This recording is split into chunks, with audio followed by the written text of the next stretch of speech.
इस वीडियो में दी गई जानकारी ओनली फॉर एजुकेशनल पर्पस है। ये नोटबुक और विकिपीडिया से ली गई है। कृपया कुछ भी मेडिसिन और ट्रीटमेंट लेने से पहले डॉक्टर की सलाह जरूर लें। खुद से मेडिसिन और ट्रीटमेंट ना लीजिए, ये जानलेवा भी हो सकता है। Thanks by team MT team. नमस्कार दोस्तों, वेलकम फ्रेंड्स। एमटी मेडिटिव में फिर एक बार आप सबका स्वागत है। आज हम लोग जानेंगे हार्ट प्रॉब्लम से रिलेटेड बहुत सारा बीमारी को ठीक करने वाला एक मेडिसिन के बारे में, जिसके नाम है क्लोपीवास एपी मेडिसिन। क्लोपीवास एपी को 75 mg और 150 mg इन दोनों के स्ट्रेन में बनाया जाता है। इसके अंदर जो कंटेंट सॉल्ट रहता है वो कैसे काम करता है, कितने सारा इंग्रेडिएंट्स रहता है इसके अंदर, कैसे मात्रा में यूज करना चाहिए, किन किन बीमारियों को ठीक कर सकता है, सब कुछ पूरी डिटेल्स में जानेंगे। पूरी वीडियो के साथ बने रहिए, पूरी जानकारी लीजिए, क्योंकि आधा अधूरा जानकारी जानलेवा भी हो सकता है। चलिए वन स्टेप लाना बेटरमेंट्स मेडिकल नॉलेज की तरफ बढ़ते हैं। क्लोपीवास एपी, जिसके अंदर क्लोपिडोग्रेल 75 mg और एस्पिरिन 75 mg इन दोनों के स्ट्रेन में मिलाया जाता है। और जब 150 mg के यानी 150 mg के आते हैं, जिसके अंदर क्लोपिडोग्रेल तो 75 mg ही रहता है, लेकिन एस्पिरिन की मात्रा बढ़ाया जाता है जिसमें 150 mg एस्पिरिन रहता है। ऐसे ही इन दोनों के स्ट्रेन में मिल जाता है। क्लोपिडोग्रेल एक anti thrombotic and anti platelet drug है, जो कि ब्लड में होने वाले, ब्लड में जमने वाले धब्बे यानी खून क्लॉट हो जाना जब प्रॉब्लम होता है, उसको ठीक करने के लिए ये मेडिसिन का यूजेस लिया जाता है। एस्पिरिन एक साइड से NSAID ग्रुप की दवा और दूसरे साइड से एंटी प्लेटलेटिक दवा भी है। ये एक साइड से दर्द को निवारण करता है और दूसरे साइड से प्लेटलेट्स जो धब्बे बन जाते हैं, एंटी प्लेटलेट्स यानी प्लेटलेट को तोड़ने वाला दवा। इन दोनों दवा एक ही श्रेणी के दवा है। इन दोनों को एक साथ ही मिलाया जाता है इसके अंदर, जिसके बहुत अच्छा फायदा मिल सकता है। इसको यूज लिया जाता है हार्ट अटैक की प्रॉब्लम जब हो जाता है, यानी सीने में जब पेन होता है, चेस्ट का पेन होता है, हार्ट अटैक की प्रॉब्लम जिसको कहा जाता है। हार्ट में खून पहुंचना बहुत ही कम हो जाता है या कभी कभी रुक भी जाता है, इसीलिए हार्ट ब्लॉक हो जाता है। उसी प्रॉब्लम को ठीक करने के लिए इस दवाई का यूजेस लिया जाता है।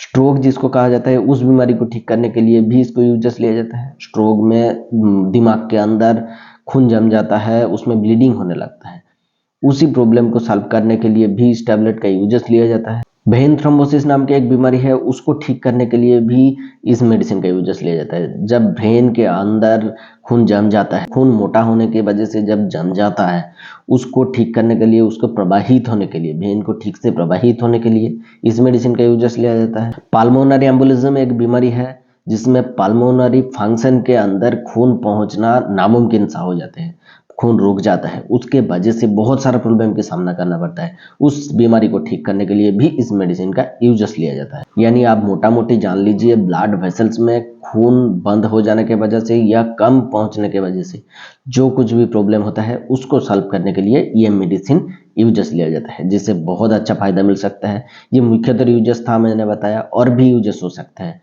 जो डॉक्टर उनके एक्सपीरियंस के अकॉर्डिंग ले सकता है। दोस्तों, इसको लेने के बाद कुछ साइड इफेक्ट हो सकता है, इसीलिए डॉक्टर के सलाह से ही लेना चाहिए। इसको लेने के बाद एब्डोमिनल पेन हो सकता है, यानी पेट में दर्द हो सकता है। इंडाइजेशन की प्रॉब्लम हो सकता है, यानी अपच की समस्या हो सकता है। इसको लेने के बाद चक्कर भी आ सकता है, कभी कभी किसी को ब्लीडिंग डिसऑर्डर की प्रॉब्लम भी हो सकता है।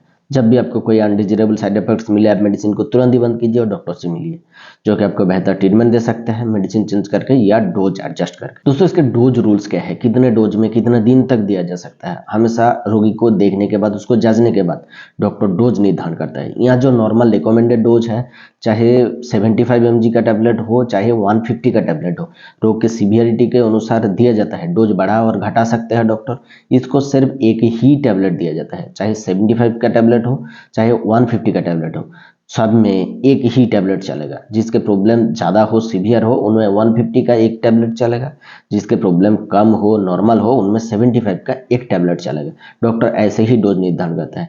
कभी कभी किसी पेशेंट को 10 से लेकर 15 दिन भी डॉक्टर द्वारा दिया जा सकता है, और कभी कभी किसी पेशेंट में लाइफ लॉन्ग के लिए चलाया जाता है, यानी लॉन्ग टाइम तक, जब तक वो जिंदा रहता है तब तक भी चलाया जा सकता है। इसीलिए डॉक्टर के सलाह के साथ यूजेस करना, खुद से ना यूजेस करना। कभी कभी डॉक्टर द्वारा इसको लॉन्ग टाइम चलाने के बाद 1 साल के बाद कुछ दिन के लिए बंद करवा दिया जाता है और उसके बाद लगातार चलवाया जाता है। इसीलिए डॉक्टर के सलाह लेना बहुत ज़्यादा जरूरी होता है। दोस्तों, इसको खाने के बाद ही लेना पड़ता है, खाने से पहले नहीं लेना पड़ता है, क्योंकि इसके अंदर NSAID ग्रुप के दवा मौजूद है, इसीलिए खाने के बाद ही लेना पड़ता है। इसको रात में एक बार ही लेने की सलाह दी जाती है। दोस्तों, एक चीज ध्यान में रखते हुए डॉक्टर ये दवा को देते हैं। जैसे कि 15 साल से नीचे बच्चों को इस मेडिसिन को नहीं दिया जा सकता और सर्जरी से कुछ ही दिन पहले ये मेडिसिन नहीं दिया जा सकता। जब आपका कोई सर्जरी हो रहा हो तो उससे 3 से 5 दिन पहले ये मेडिसिन बंद करवा दिया जाता है। सो डॉक्टर को आप जरूर से बताइए सर्जरी से पहले ये मेडिसिन आपको चल रहा है। दोस्तों आज के लिए बस इतना ही इन्फॉर्मेशन देना था। अगर वीडियो अच्छा लगे तो लाइक कीजिएगा और हमारे चैनल को जरूर सब्सक्राइब कीजिएगा ऐसे ही वीडियो बनने के लिए।